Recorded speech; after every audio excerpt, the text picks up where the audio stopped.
أعوذ بالله من الشيطان الرجيم. بسم الله الرحمن الرحيم. يا أيها الرسل كلوا من الطيبات واعملوا صالحا إني بما تعملون عليم. وإن هذه أمتكم أمة واحدة وأنا ربكم فاتقون. فتقطعوا أمرهم بينهم زبرا كل حزب بما لديهم فرحون. فذرهم في غمرتهم حتى حين. أيحسبون أن ما نمدهم به من مال وبنين نسارع لهم في الخيرات بل لا يشعرون.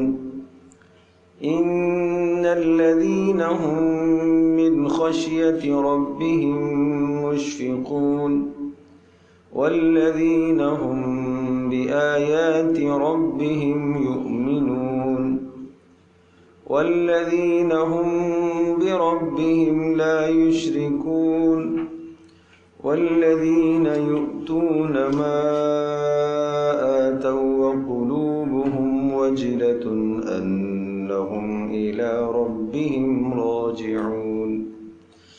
أولئك يسارعون في الخيرات وهم لها سابقون.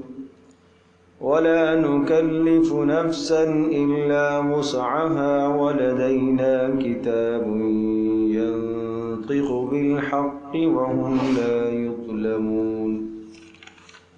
بل قلوبهم في غمرة من هذا ولهم أعمال من دون ذلك هم لها عاملون. حتى إذا أخذنا مترفيهم بالعذاب إذا هم يجأرون. لا تجأروا اليوم إنكم منا لا تنصرون. قد كانت آياتي تتلى عليكم فكنتم على أعقابكم تنكصون مستكبرين به سامرا تهجرون. أفلم يدبروا القول أم جاءهم ما لم يأت آباءهم الأولين. أم لم يعرفوا رسولهم فهم له منكرون. أم يقولون به جنة بل جاءهم بالحق وأكثرهم للحق كارهون. ولو اتبع الحق أهواءهم لفسدت السماوات والأرض ومن فيهن بل أتيناهم بذكرهم فهم عن ذكرهم معرضون. أم تسألهم خرجا فخراج ربك خير وهو خير الرازقين. وإنك لتدعوهم إلى صراط مستقيم. وإن الذين لا يؤمنون بالآخرة عن الصراط لناكبون.